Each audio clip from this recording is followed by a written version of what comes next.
Dear Penny. Get it? Dear? Sorry. I'm very nervous. I wrote this letter a billion times just to get it right. Anyway, my name's Fritza. I'm a Nixie from Aquilon. I think our plane is Yoda B-16C. At least, that's what it says on the transmitter. The LUQ hub doesn't reach into the Feywild, so I have to go through the reef into the human world to watch the Fallow Crown. I always have to pass through some of the murk to get there. It's super scary, but it's worth it. I was spying on some human girl in the shallows when she took out a scry crystal. That's when I first saw you. A true blue Fey. Well, you're not blue, but I am. I had never seen anyone so beautiful. I was so jealous of your hooves, I strapped horseshoe crabs to my feet with some kelp and wore them for weeks. Now I sneak away every chance I get to go to the hub. I figured out how to look at the Fallow Crown's archives so I could see every quest you've ever done. I'm happy to keep making the trip, only I'm starting to get scared. The murk is bigger now, and things inside are getting angry. This'll sound strange coming from a Fae, but I have dreams about it sometimes. The murk. I dream it's alive, that it's hunting me, that it'll keep growing until everything is murk. But whenever I get scared, I think of you. I think of how brave you are. I think of you standing up to those men with their refined redstone weapons and armor. I think of how strong you are, and I want to be strong too. So I'm going into the murk. I want to find what's in there, and I'm going to kill it. I'm going to be just like you. And one day when I'm strong enough, I'll join LUQ. I have to stop writing now. It's getting dark. Thank you for everything. Yours, always, Fritza.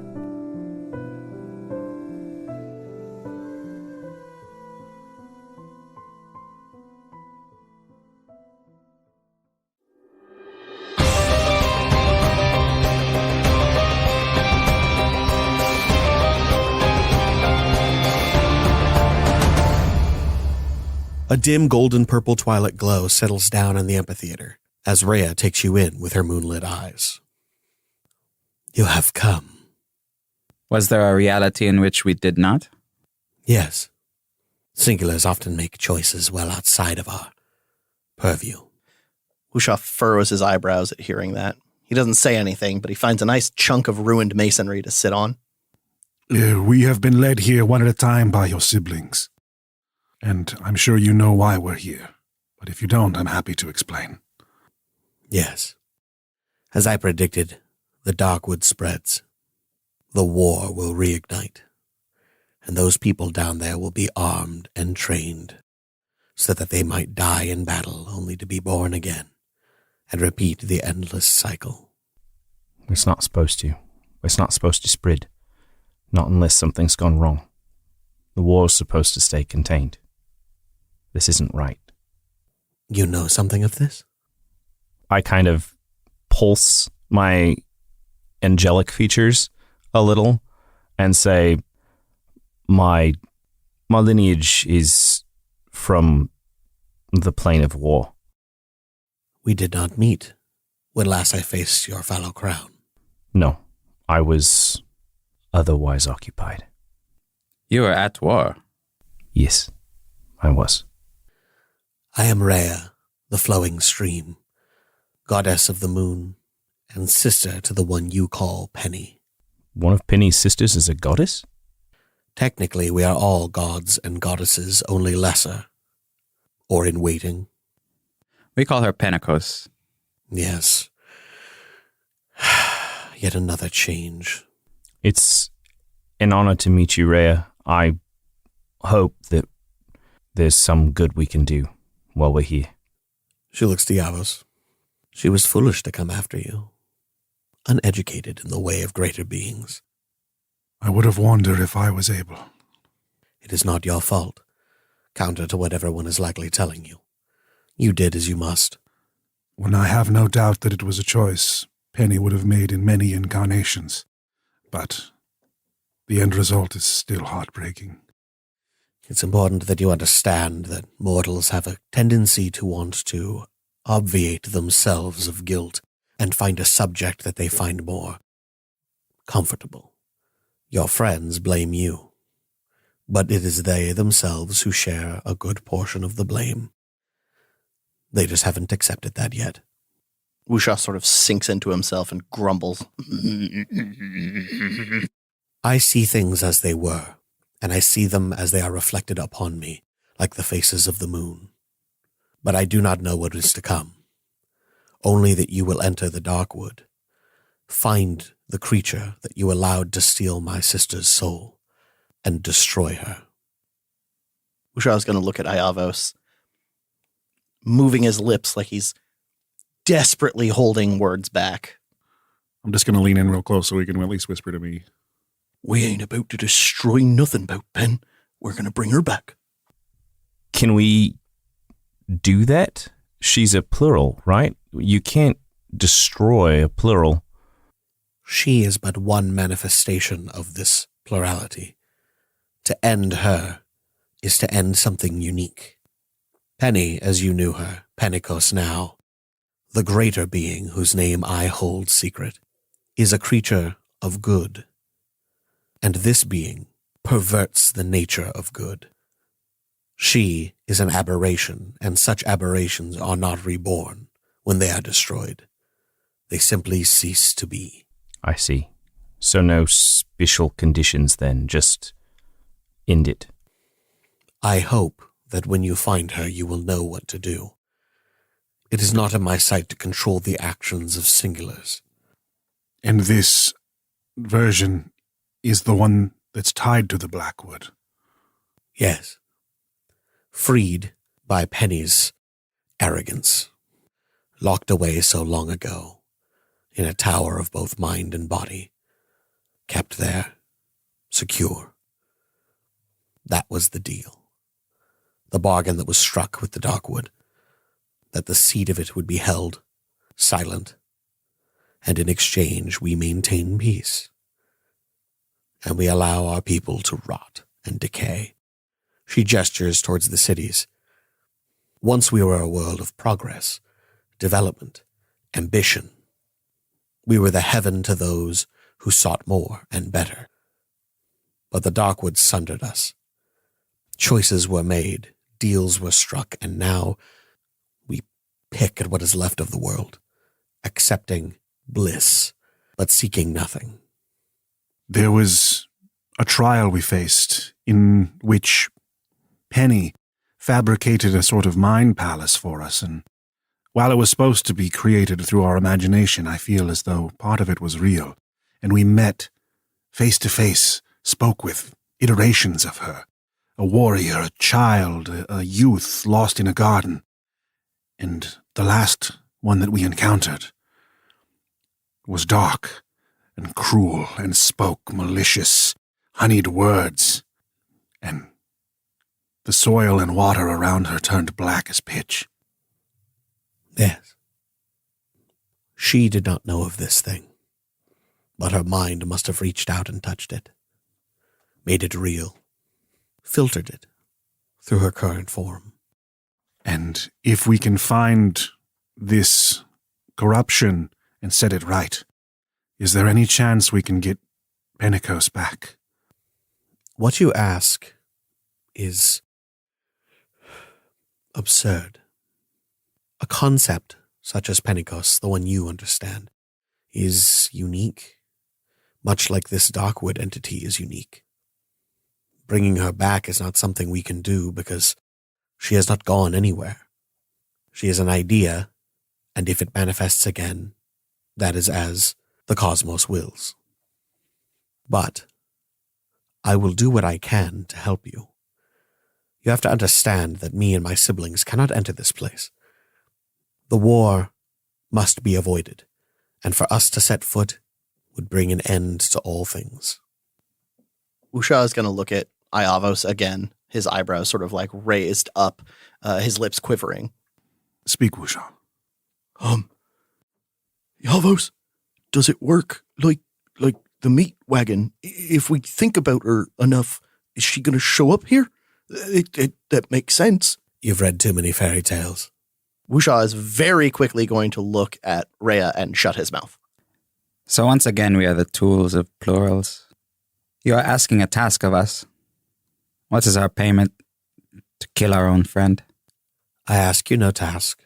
I only put forth what you should do. These are your choices, and if you choose not to deal with them, then the consequences are yours to bear. But since this is in many ways your fault, I had hoped that you would feel some sense of responsibility. Oh, we do have a responsibility, and we want our friend back. We don't want to kill her.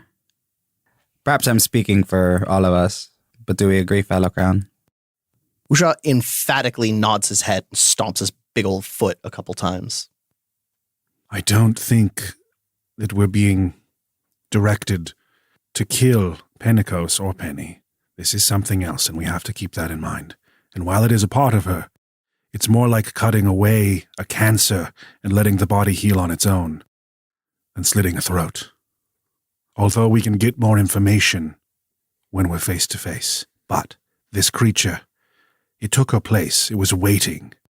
It's intelligent, and it will lie to us. It will make us think it's her. I believe this in my heart. Do you quibble when you kill a demon? No. If you were to slay an aberration, would you find yourself weeping in the night for its loss? If it was my comrade. Breaking his promise, Wusha says, I've cried over things I've had to kill before. It ain't always clean. It ain't always right.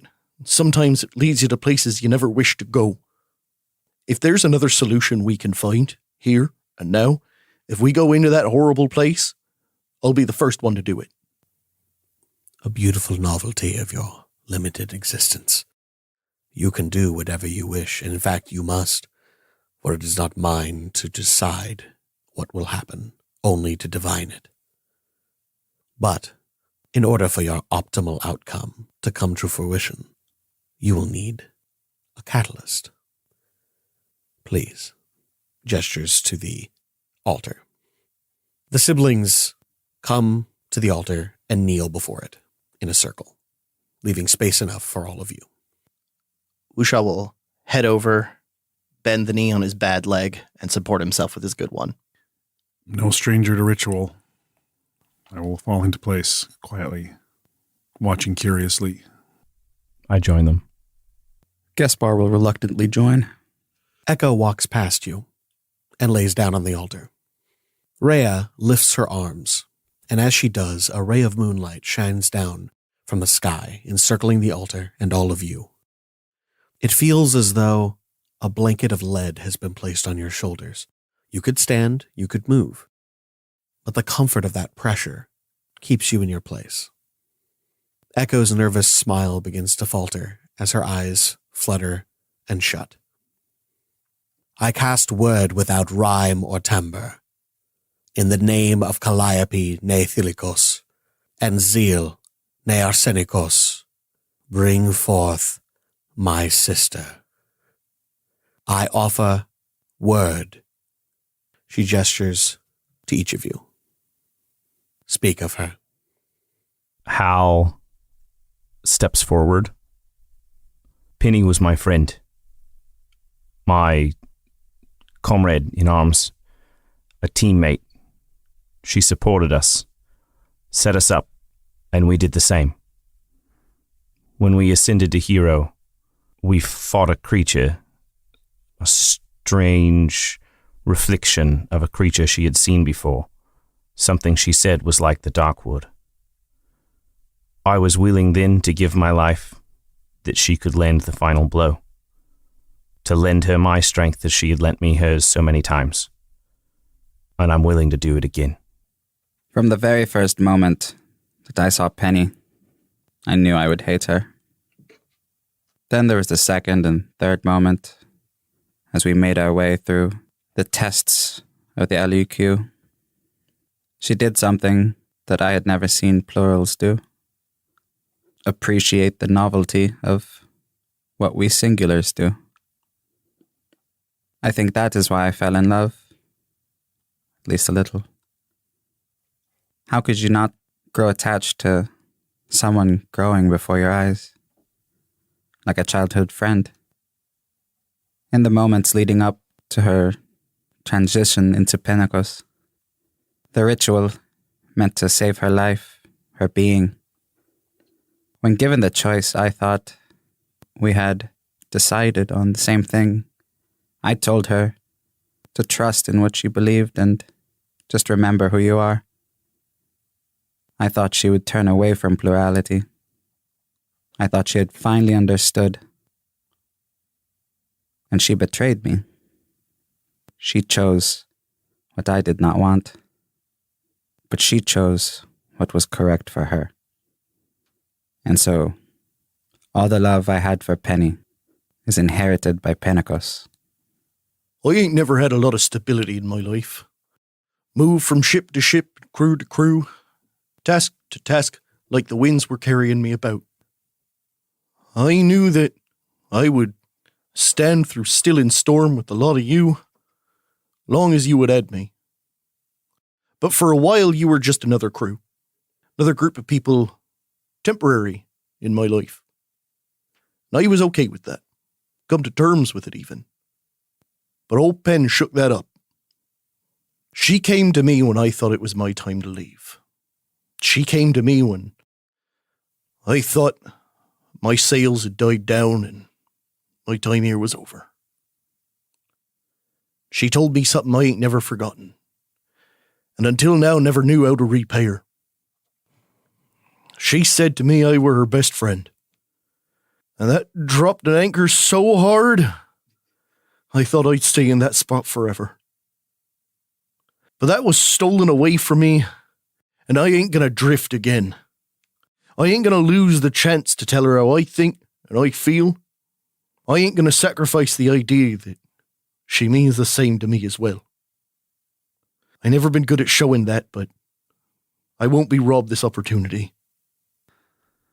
After she had a dream, no, a nightmare, she used to come and sleep in my room for comfort.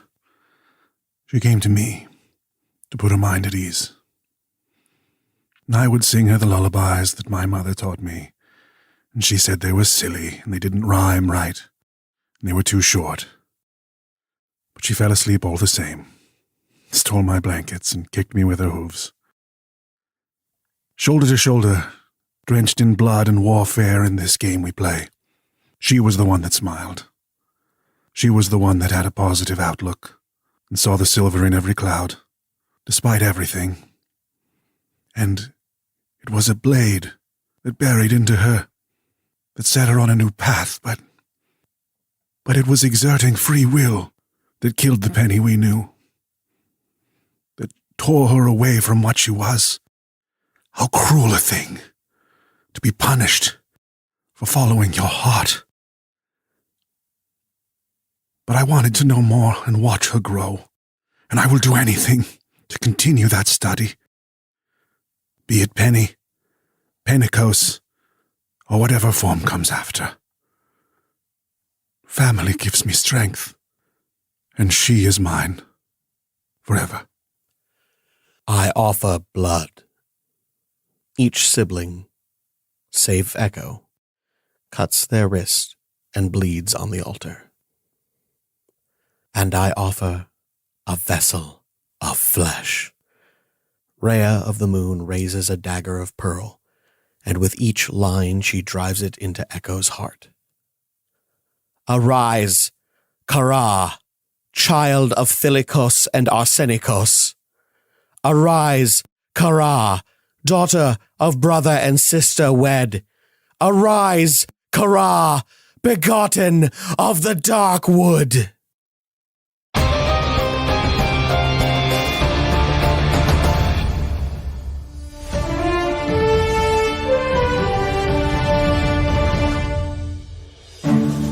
What the f***? Dirk, language.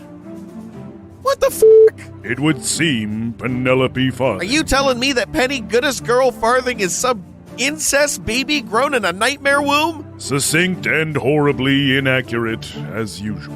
What the f***? Dirk, The higher echelons of sentient life do not abide by the physical, social, and ethical taboos of the lower. To suggest that Penny's parentage is suspect because of a conceptual siblinghood is both incorrect and ignorant. Oh yeah, you're right. I'm just some simple country bumpkin from a private demiplane where my dad was both vegetable enforcer and pseudo-quarterway demigod. I don't know anything about awkward family dynamics. Wait, no, I totally know what's going on. This is bullshit.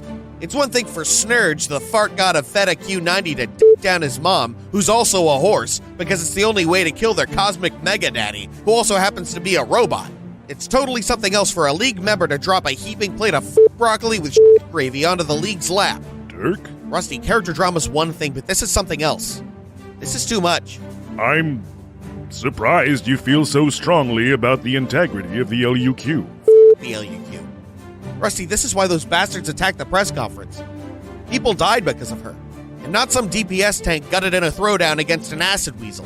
You can't just drag their chunks back to an altar to Snurge to huff cosmic farts and pop back for round 2. They're gone. Souls and all, shredded. Rusty, I almost died. Winked out of existence because of some family feud. Let's just go to commercial.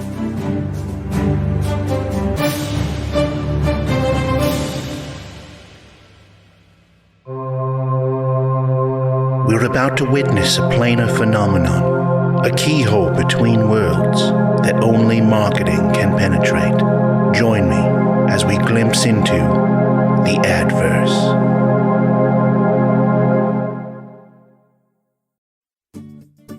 Hungry after a long quest? No time to cook? Pop into Mutton King, hasty food for heroes on the go. For just 2 gold and 99 copper, you can try our new Mutton Rye Monster Burger.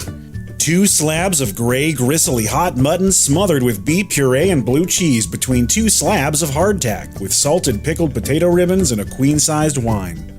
Or our new 12-piece mutton nuggets. Chewy bread and tomed mutton chunks boiled in oil and served scalding hot with your choice of dipping sauce, almond vinegar, creamy red wine sauce, or salted honey. Tired of mutton? As if. But if you are, try the new salted cod burger on a bed of garden weeds in hearth-cooked unleavened bread. Don't be sheepish. Try our new ride-through window for even faster service. Mutton fills you up like Mutton King.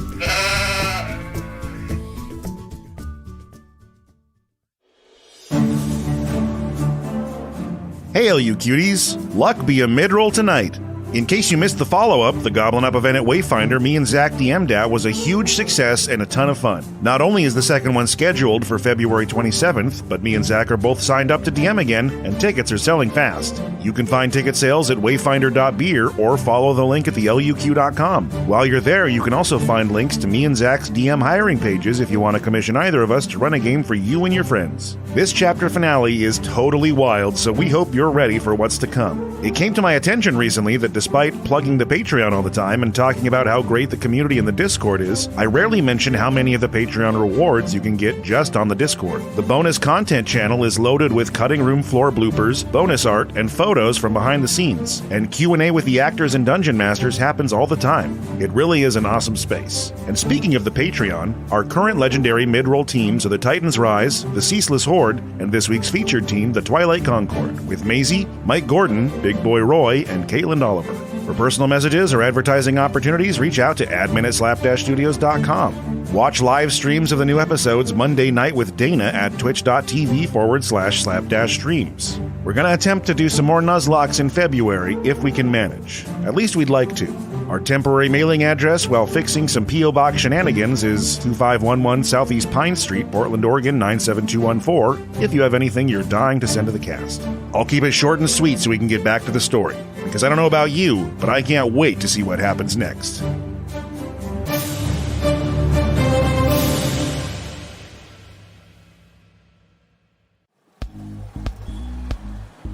Watch that, leaping from roof to roof. Did you see that? That thing sliding down the storm drain? What's that? Scaling the brick wall and running along the fire escape. Could it be? It's the new Extreme Hex Games competition. Introducing Parkour. Second story equine acrobatics. Forget the rodeo, These rough riders are climbing sky high and racing through rooftop obstacles, tumbling, vaulting, and climbing sheer walls to become the Park Horse champions. Coming this summer to the Hex Games, Park Horse. Now those are high horses.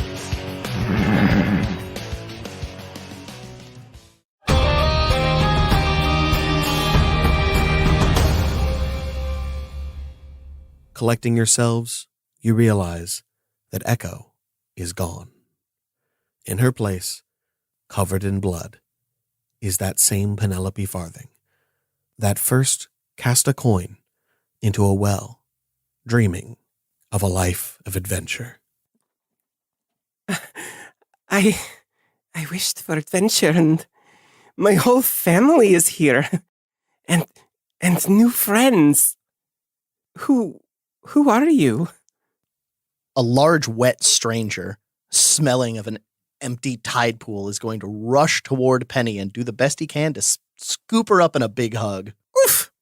You're back! You're back! You're back! You're back! You're back! My back! My back! My back! My back! I've never had a hug quite like that before. Already experiencing new things.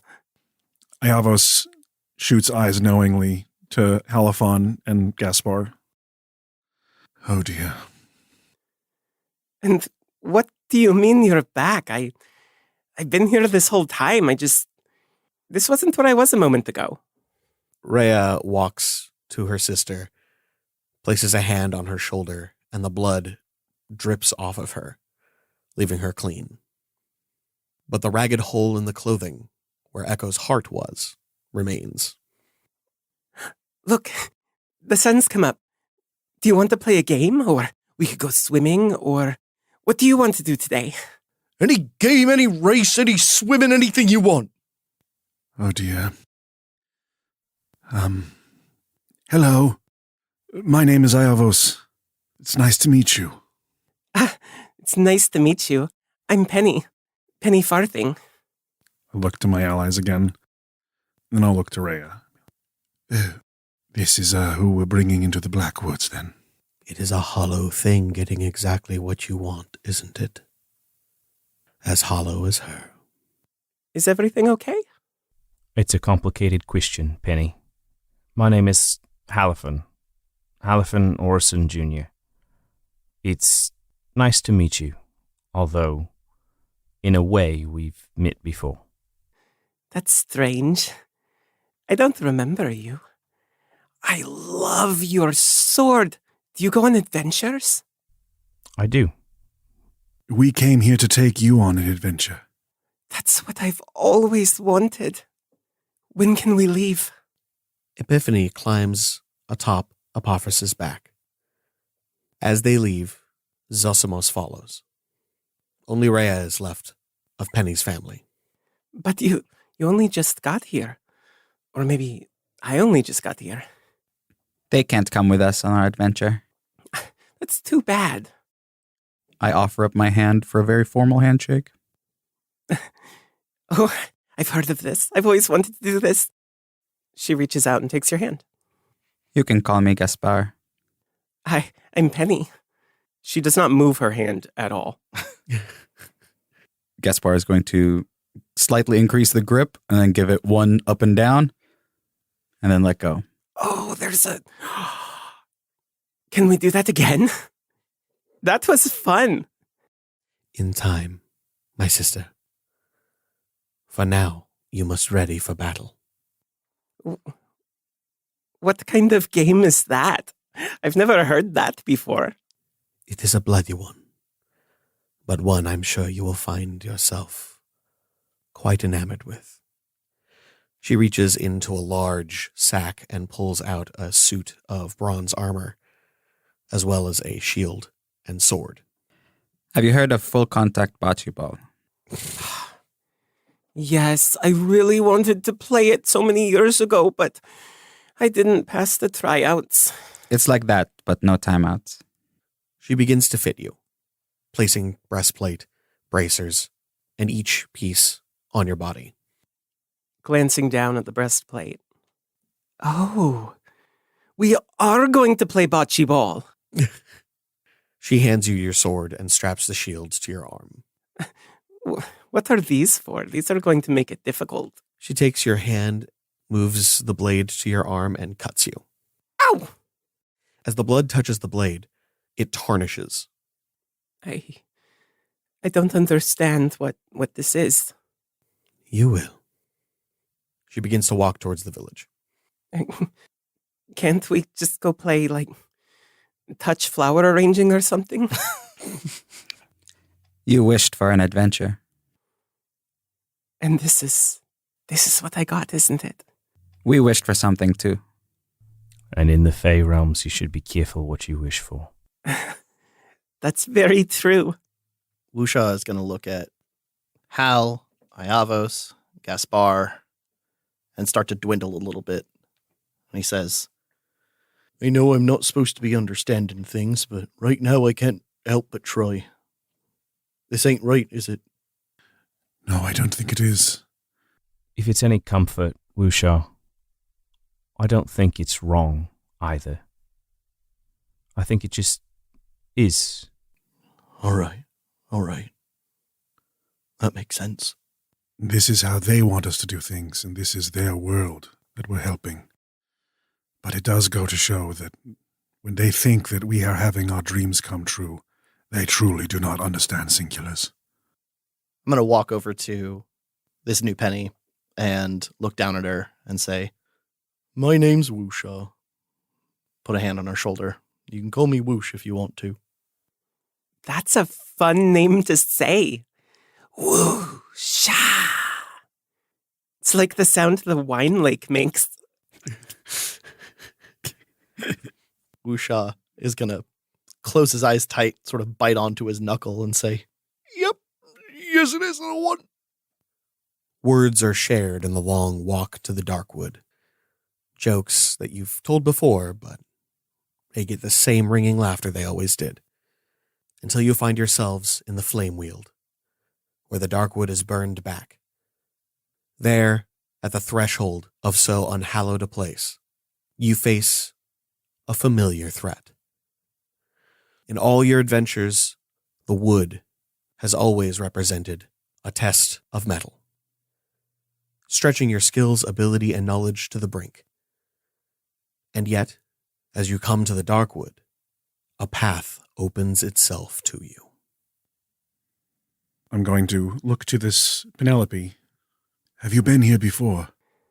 Never this close. Wow. I'm so excited to go on an adventure with all of you. You all seem so experienced. I'm lucky to be in such capable hands. You've read a lot of stories, right, Penny? Oh, yes.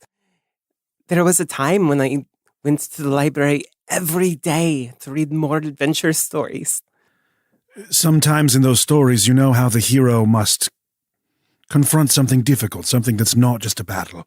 Sometimes a moral decision, or sometimes a crisis of self. I don't think I understand. What's a crisis of self? I suppose that wouldn't make it into your people's books. We are going to potentially see and experience some very strange things, but we are here to help you, and we're here to help this world. So no matter how crazy it gets, just know that we're on your side, and we'll do whatever we can to help. Maybe we should prepare her more, Iavos. I don't want her to be confused to think we were misleading her. I don't think we have time for any kind of meaningful training. I think what this is, this Penny, this perfect, pure incarnation, is exactly what it needs to be for what we have ahead of us. Her small hand takes yours, Iavos. And you're reminded just how small and precious she was when she first arrived on Zenith. No matter what, I know everything will be okay. You're all what I wished for. Thanks, little one. You take your first tentative steps on the path the wood has laid out for you. Despite its name, it is not dark at all. The morning light shines through the branches of dead trees and glimmers on pools of swamp water. But as the road nears the heart of darkness, these naked black branches give way to a canopy of sickly yellow, which soon yields to gold. Ahead can be seen a clearing in the swamp, whose dark ponds glimmer with golden light. A forsaken drum tower looms forgotten and desolate at the far edge of the clearing. From its side, a colossal oak has grown, black of wood and gold of leaf. At its base, crucified, is a barely living goddess. A giant figure bound to the colossal tree. This once radiant goddess looks feverish, gagged by a strip of rotten leaves. Her pale eyes, cloudy and lusterless, flit about in a haze. Her dark skin appears ashy in the pale light. Her cascading braids of blossoming ivy and gown of moss, lichen, and wildflowers gradually wilt as errant blooms tumble and fall to the ground below. Spiked chains of cold iron like briars keep her bound, drawing thin rivulets of blood which trickle down her legs before being absorbed into the tree's coal-black bark. Her arms are outspread, each hand affixed to the trunk by a cruel spike. And knelt before her, a figure rises. At first your mind cannot grasp what you are seeing, as a pale face turns to you, curtained by ebon hair, lank from morning fog, until his voice rings out across the clearing. Penny Farthing, silly girl, the only one in all the worlds. She came upon a mortal boy, and blessed his heart with light and joy. She kissed his cheek to mend his frown, and gave to him a flower crown. But in her heart the darkness rose, till flowers sprang from mouth and nose. The boy would scream, at least he tried, as roses bloomed behind his eyes. She laughed and laughed in mortal pain, until he swore upon her name. And then he rose a night of dark, a paladin of wood and bark. And though his queen was sealed away, her power grew each passing day. But how to guide her little boy? A ring of black to show her joy. Ophidian Ashpool lifts his hands to show the black rings climbing his wrists to the elbows. He wears no armor nor garish clothing, only a stained and dirty white shirt with the sleeves rolled up, and a pair of tattered black trousers. At his hip, his short sword and whip. And from his eyes, black tears well and fall, streaking his face. No! What? Shit, yeah. Let's fucking get it, team. What? What? What a twist! What? I couldn't stop it. I tried to help when I could. I did everything I could. Help? You've been nothing but a huge thorn in my ass the whole time I've seen you, and now ain't any different. Get the fuck out of my way. I tried to keep you on track. I tried to keep you focused. Stay in the league. Pay attention to the league. Do your job, and only do your job. But you just wouldn't listen. Cut her down, Ophidian. I can't.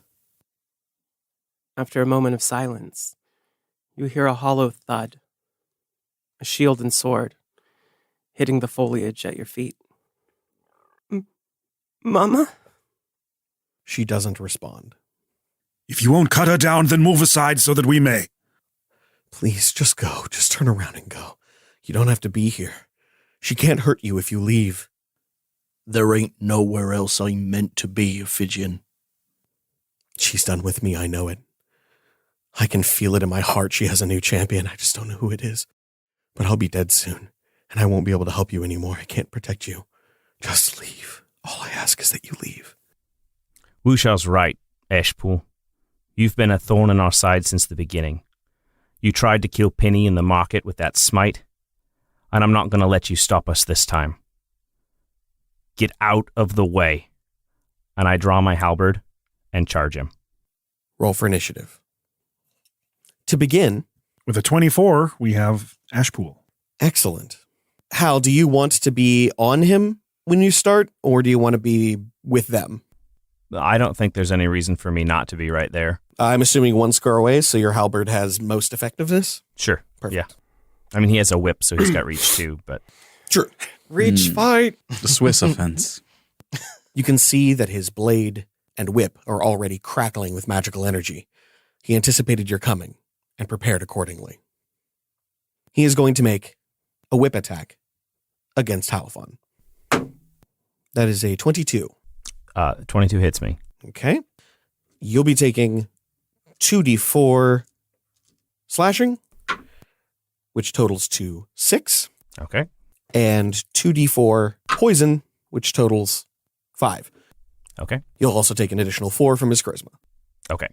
I'd also like you to make a strength saving throw to resist the trip. Got it. 19. Excellent. The whip wraps around your leg, and as it does, it cuts into the clothes and flesh wherever it's exposed. The searing agony of it is exceeded only by the sickening sense of illness that spreads through you. As the whip lands, he steps forward and then swings at you again with his short sword. 18? Hits. Okay. My health is high. My AC is not. That is going to be 13 piercing. Okay. And another 9 poison. As the whip finds home, he uses the momentum of it to pull himself forward, steps in, and slashes at you with his short sword. Both wounds leaving bloody gashes in your limited armor. I told you to run. I did, just not the direction you want me to. Woohoo! I like that. Next in the initiative, we have Gaspar. Gaspar follows the command of Ophidian and starts running, drawing his crossbow from his hip towards the Darkwood, not the golden tree. Power slides behind a tree to attempt to hide. All right, that is a natural 20 for 33 to hide from Ophidian. Hot dangus. His passive is not strong enough to overcome that. All right. And who could expect a piece of wood to be flying from dark forest? It's just one of the many hazards that exist here. Yeah, it just happens. I don't know who to blame. But that is a 27 to hit. Yeah, that'll do it. 10, 22. That is 39 points of damage. Fucking Lord. They were all 4s, 6s, and 7s. There was a lot of resentment in that crossbow bolt. Hey, it's a dark wood. There's a lot of negative feelings. Fair enough. These branches are really sharp. Next in the initiative is Iavos. Iavos takes a step forward, calling out to Ashpool. Ophidian, you know what choice we have to make here. It's the very kind you forged us into making. Of course, even in this, you're stubborn. Placing my hand to my necklace, I whisper under my breath a word that has not left my lips in far too long. Bless. I can feel it. And I bless all members of the Fallow Crown. And with my bonus action, I turn to the shiny new penny, and I say, when the time calls for battle, remember, all tools can be made weapons. And I pull the plowshare off my back, and using just a little bit of glory to have the action economy, I cast Spiritual Weapon on the plowshare and send it out towards the bound Calliope. Nice. It gets halfway there. I like it. And next, after Iavos, is the Wusha. Wusha will narrow his eyes toward Ophidian. I see right through you, Fidgeon. I can see every ache and pain in your body. And with that, I'm going to cast Hunter's Mark on him. Nice. Then I'm going to run along the path to within 20 feet of him. And as the ghostly chains appear on the back of my magic spear, I'm going to throw it at him twice. Hey, love it. The first one is a 21 versus his AC. Very nice. Fantastic. I am going to use my Piercer ability to reroll one of these piercing damage die. Okay. Better. 23 damage with the first one. Y'all are too spicy. I cast Blast. I don't know what you're talking about. There we go. And 19 versus his AC with the second? I like it. That's definitely going to hit. Fantastic. 18 damage on the second. Beautiful. Sending my spear out to harry him over and over again, I tug it back on the chains and try to fill Ophidian with as many holes as possible. I love it. Next on the initiative is Penny. Are you being waterboarded with? As you think that, you notice Penny is doffing her breastplate. It falls heavy on the ground. I can't even cast spells in that thing. It's so heavy. You're all so cool. You have these things to say after everything you do. Is that what it means to be a hero? Now ain't no time for a panic attack. See, like that. She watches this battle go down between Halifon and Ophidian. Her eyes sparkle as she watches the thread that guides Halifon's actions, weaves it into the story of this world, creates a narrative. A king who wears a crown of gold, his fate is dark, his heart untold. Halifon. As she speaks the words, you gain bardic inspiration, and the light cast from your glowing tattoos spreads to encompass you and Ophidian. This is a fairy fire. Ooh. Classic Penny move. So Ophidian's going to have to make a dexterity saving throw, and Halifon, that bardic inspiration is a D8. I am not a Valor Bard, so you can't add it to damage. What is the DC on that? The DC is 16. He fails and begins to glow with Halifon's story. Next in the initiative is Hal himself. Oh, very good. All right. Well, I guess I've got him where I want him. As Hal's tattoos glint in the light of Penny's fairy fire, he says, "Oh, I think we can do a little better than that." Rages, and they burst into a brilliant glow. And in that flare, as Ophidian shields his eyes, Hal makes 2 lightning quick attacks. I love it. With advantage for fairy fire. First strike is a 23. That'll do it. Okay, it's 17, but I have bless, so let me find out. Actually, that's going to be enough regardless of what you roll on that blessed die, so go ahead and do your damage. That's good, because I rolled a 1, so... We have zeroed in on his armor class. Yes, very good. All right, that's going to be 2d10 plus 12. Roll that beautiful bean footage. God damn. Well, it's plus 6 2 times. Nice. Unfortunately, I can't re-roll the 3, because it's 1 shy of the number, but the other one's a 10. So 13 plus 12 is 25 points of damage to Ashpool. Whew. And I have them to burn. I'm going to burn a first level spell slot to deal an additional 11 points of radiant damage, which is an Aasimar I think he'll have. You'd be correct. But he still takes an extra 5. So 30. Hell yeah. Eat it, Ashpool. He drops to one knee. He is no more than he was when you last faced him. And against 5 enemies, he simply doesn't have the strength. Please, Hal, you want to protect them. I know you want to protect them. The only way you can do that is by getting them out of here. The champion is coming. I know it. I can feel it. I'm afraid you're mistaken, Ashpool. The champion's already here. And I take my halberd and I drive it through his chest into the ground behind him.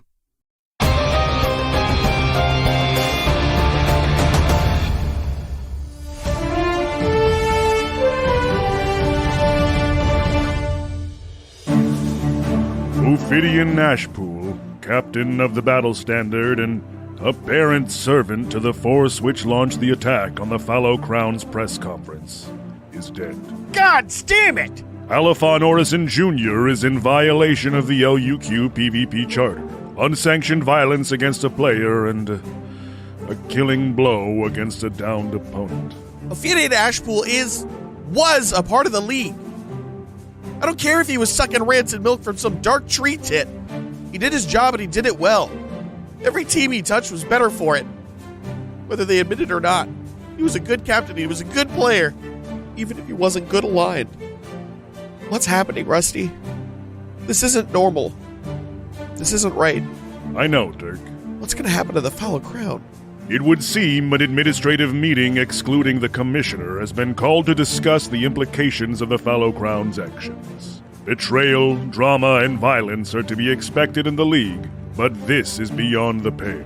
Multiple incidents of interplanar crime, violation of Zenithal law, as well as the LUQ Code of Conduct stand in sharp contrast against an all-time high in viewership and massive public support.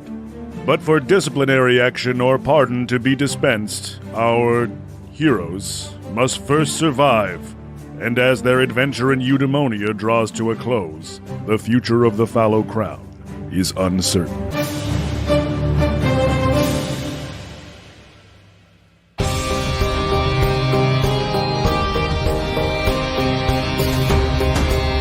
I'm sorry, what the fuck just happened? Yeah, what? Hulaphon? So there's some stuff you didn't tell us, maybe, about what happened back home? Oh, there's always been stuff I didn't tell you about what happened back home. Yeah, but it's not like a barbecue you didn't tell us about. You didn't tell us about some bomb-ass German potato salad. I'm talking about I'm packed with evil. Yeah. Had some ribs. I played a little bocce ball, made out with my cousin. Oh, yeah. And I become one with the darkness. This has been a bocce ball heavy episode. Very. I mean, it's the bloodiest sport. Yeah, the world's most dangerous game. No. Yeah, the world's most dangerous game. I bocce softballed that in. We can't trust anyone. I'm just going to fireball the whole party. Yeah. Wusha is never going to forgive you for killing Ophidian because he wanted to. Oh, gosh. So many things. Jesus. This is twists and turns. Like the chapter was like a little slow up till now. I was enjoying kicking back and kind of watching it unfold. Family episode. And then this bullshit. I did intend that fight to go a little longer and be a little more dangerous, but it turns out one level, 10 Paladin Warlock just can't quite stand up against 5 fucking heroes. At least he rolled good initiative, so he did get one round before he got obliterated. I didn't even hit him. I just buffed us. You forgot, like Iavos in the fucking library, we're hard as fuck. I actually had to give him 5 extra HP in the odd hope that I was like, maybe he'll take this out. And it's like, nope, immediately more damage. Was my decision to smite what finished him off? Yeah. More specifically, the fact that you remembered that we remembered you were blessed. You being blessed is what did it. If you had missed that one attack. That's fair. So the bless does matter. The dice, yeah. Yes, it does. It always matters. It has always mattered. I was about to ask him to help us, but now... Yeah.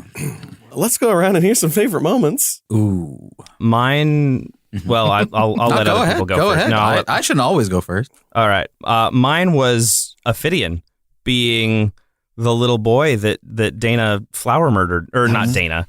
That Penny... Well, I mean, in a very literal way, it was Dana, but I agree. I had no idea that was coming. I've been planning that since you read that first fucking message. Fucking awesome. I don't know if it's going to get cut or not, but I just screamed several times. Yeah. I am not kidding. The moment you read that poetry, I was like, well, I know what I'm going to do with that. Yeah.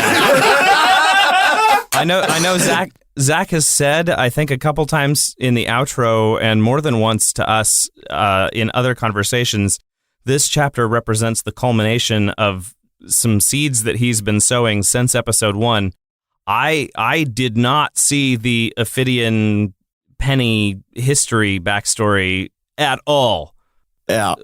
So that twist gets my favorite moment for me. I feel like the only time it's come up where you can connect the dots, which is what I'm not saying I read this perfectly because this was a big curveball, but there was a time when I think Ophidian either got KO'd or someone was doing a coup de grace, and there was a vision of flowers blooming from the wound. Yep. Oh, it was literally during Yavos' chapter. I foreshadowed this one chapter ago. Yeah. I do remember when he crit when he hit Penny and he smote. I remember being like, you can't smite fey creatures. They don't get bonus damage. And you being like, Ophidian specifically gets bonus damage against fey creatures. Exactly. It's part of his oath. And I'm like, well, that fucking makes sense. It kind of makes you his patron a little bit. Mm-hmm. Hello, Black Mirror. Any other favorite moments? Ooh, I mean, I feel like you can feel free to disagree, Dana, but there was a moment where it felt like you were listening to your character's like eulogy. It was very intense for me. Yeah, where you had to step away from the mic a little bit. I had and to push look my chair away. back, and I had to look off into a corner. It was heavy. Those were very nice stories. Very nice. Like y'all brought a tear to my eye. It was a lot of fun to get to be. I did appreciate. I always liked emotion. I did appreciate that it sounds like every member of the party is at least a little bit in love with Penny. Or Pen. That's what her character does, though, Yeah. right? It's like kind of the whole point. Yeah, you're supposed to be entranced. I appreciated that too. I was very taken aback by some of Gaspar's words, and then Law just made me fucking tear up. So yeah, I feel like that had to be a highlight. I don't think it's a good highlight. You obviously can't see the emotion in the room, but hopefully you heard it. Oh, you can see it. If you look at the little progress bar on the podcast app or whatever you're Oh, listening to, that's you can true. see it. We've hidden a secret message in the wavelengths. In the emotion. Yeah. And then or whatever they're called. By the end of the episode, that the emotion is very full. Yeah. Zachary, I'm going to have to give you kudos again on a Zachary original Penny poem. Yeah, you asked me, I think the start of yesterday, to send you all my poems, and I did, and I didn't know what you were doing, and like, that was very cool. I very much enjoyed that. I just needed to make sure the meter was right because I couldn't remember 100% and I didn't want to come through the episodes. And he disarmed you with the other poem because it's like, oh, that's what he was doing with all my poems, writing his own, like in your style. I want both of those written down. I want them. And then my real favorite moment in this game, I really, really enjoyed playing this version of Penny, and your collective reaction to it was fantastic. It's everything I hoped it would be. Fantastic. I feel like, that was the kind of what you get for when you wish with the Fae moment that actually had meaning. It wasn't just like a gotcha DM kind of thing. It was like everybody and their characters going, oh no. It was good. Setting ourselves up for heartbreak all over again. My favorite moment was having Dana play any kind of Penny again. My favorite moment, hands down. Look, I'm going to level with all of you. I feel like I am at the farmer's market of your guys' games, right? You planted the seeds, you sowed the narrative, and I'm just here fucking eating up your garlic and not really thinking about the steps that happened beforehand. But not many steps. No, so many steps. For garlic? All right, fair. All right. Whatever. But this is the first episode that's got like that deep, like trembling lower lip reaction from me. That oh boy, there was some real shit that happened at the fucking table today and in the closet. But getting to see Dana back in your fucking element, back in your goddamn Penny shit, felt so good, and it's been a while. It's been too long, and I'm so happy that I was here for it. Yeah, small moment. I also got a call out when I just kind of ad-libbed that Penny reached for Ios's hand and took it, and I mostly wanted to emphasize how small she was now, and his gasp. Like that gasp you threw in there, Law, like breaks my heart. So I love that he does like Foley for like breaths and stuff like that. Even like the first episode of this chapter when I was like talking about him waking up and he gave that deep breath. It was perfect. Also, audience, I know my little squeals are awful. The cast insisted we not redo them. They're fantastic. No, the Wushaw pick you up hug accident squeak was it sounded good. So cute. I can't. I'm done and I won't and I can't. No. Too much heartbreak. Just talking to actual Penny again sucks ass. Yeah. Seeing Ophidian come to the fruition of his cursed path sucks ass. Yeah. Seeing Penny's mom crucified as a dark effigy in this horrible place sucks ass. So good. And it's all very good. It's a good story that sucks ass. As a good story should. It hurts me in my heart's ass. Everyone put their whole ass into this fucking episode. It was great. I want you to hear these last two lines from the first Penny poem that happened in this episode or this chapter. So bring my friends to journey's end and watch them fall from grace, for in the Darkwood merest spark would set it all ablaze. Tried to foreshadow this one for you guys. Oh, I heard it. That's a whole 5 shadow, dog. You're moving up in category. Also, I was really proud of in the Darkwood, Mirror Sparkwood set it all ablaze. Yeah. I was very pleased by that rhyme, and I'm like, yeah Zach! Way to get those layered MF Doom bars in there, my dude. You knew the fairy fire was there. Right? Honestly, yeah, my favorite moment has to be Ashpool, just because, oh man, I've been waiting. Dog. I screamed. The setup for that was very good, and I would say for us, it definitely paid off. Yeah. If for you, the listener who's still listening to this outro, it paid off, give us a shout out on Twitter or whatever other social media. If you're in the Discord, let us know. There's a spoilers channel in Discord for this reason, honestly. Boy, the spoilers channel. Hashtag gasp pool. Yeah. the spoilers channel after this episode is going to fucking explode. Well, that sounds like slash fiction for Gaspar Ashpool. It does. I was going to say hashtag pool boy. Pool boy. Poor boy. Hashtag pool boy. This has been one full meat card of a chapter. Dude, it really has. I wanted it here, and here it came. Every time you think you're full, there's just another tantalizing pork belly just